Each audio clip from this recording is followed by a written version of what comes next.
Você sabe qual é a diferença entre pecado e pecados? Eu já ouvi pessoas dizerem o seguinte: eu vou pedir perdão pelo meu pecado. Bom, mas nós vamos falar uma coisa interessante agora. Nós não podemos pedir perdão pelo pecado. Você sabia disso? Nós devemos pedir perdão pelos pecados. Mas qual a diferença de um e de outro? É só a questão do singular e do plural? Não. Nós vamos ver isso na Bíblia. Se você for ler a carta aos Romanos, você vai perceber que o apóstolo Paulo ele divide a carta em duas seções.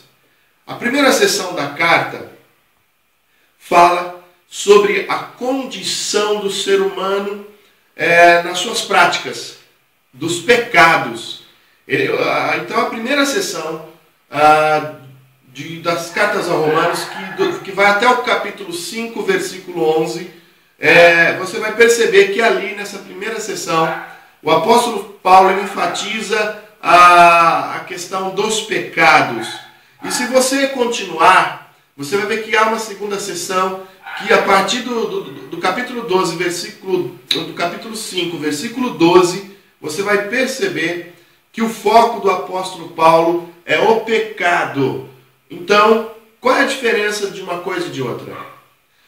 Pecado fala do nosso estado original, daquilo que nós somos, da nossa condição. Nós somos pecadores.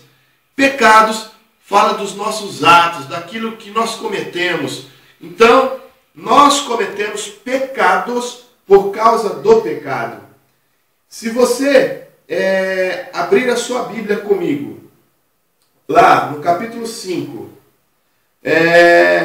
você vai perceber o seguinte: se você ler, você vai perceber aqui, vamos lá, vamos folhear a Bíblia aqui, capítulo 5, versículo 8. Mas Deus prova o seu próprio amor para conosco, pelo fato de ter Cristo morrido por nós, sendo nós ainda pecadores.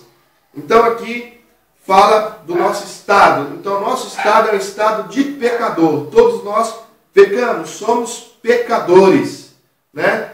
Pecadores cometem pecados, né? Então, dessa primeira sessão aqui, do capítulo 5, versículo 11 para trás, Paulo foca a questão, as práticas do pecado. Você vai ver lá, logo no início de Romanos, você vai ver uma série de práticas. Por exemplo, eu vou ler aqui Romanos, capítulo 1, vamos ler aqui do versículo 24 em diante. Olha o que diz: por isso Deus entregou tais homens à imundícia pelas consciências do seu próprio coração, para desonrarem o seu corpo entre si, pois eles mudaram a verdade de Deus em mentira, adorando e servindo a criatura em lugar do Criador, o qual é bendito eternamente. Amém. Por causa disso, os entregou Deus às paixões infames, porque as mulheres mudaram, olha aqui, mudar, é uma prática, o modo natural de suas relações íntimas por outro, contrário à natureza. Semelhantemente, os homens também, deixando o contato natural de mulher, se inflamaram mutuamente em sua sensualidade, cometendo torpeza, homens com homens, recebendo em si mesmos a merecida punição do seu erro. O que isso quer dizer? Eles cometendo, que então está falando de práticas. Você vai discorrendo, você vai lendo os textos, e aí você vai parar aqui no capítulo 5, versículo 11, né? Termina aqui esta sessão, onde Paulo foca a questão da prática do pecado. Mas se você ler agora, na segunda sessão das cartas aos Romanos, do capítulo 5, versículo 12 em diante, aqui no 12 já inicia dessa maneira, olha só. Romanos 5, 12. Portanto, assim como por um só homem entrou o pecado no mundo, e pelo pecado a morte, assim também a morte passou a todos os homens, porque todos pecaram. Então, o pecado, não os pecados, mas o pecado entrou no mundo por um homem chamado Adão. Então, o pecado fala da nossa condição, fala daquilo que nós somos. Então, o pecado é o nosso estado original. O pecado é a nossa condição original. Ou seja, nós somos descendentes de Adão. Logo, somos pecadores. Então, esse é o nosso estado original, né? Nós vivemos uma condição de pecado.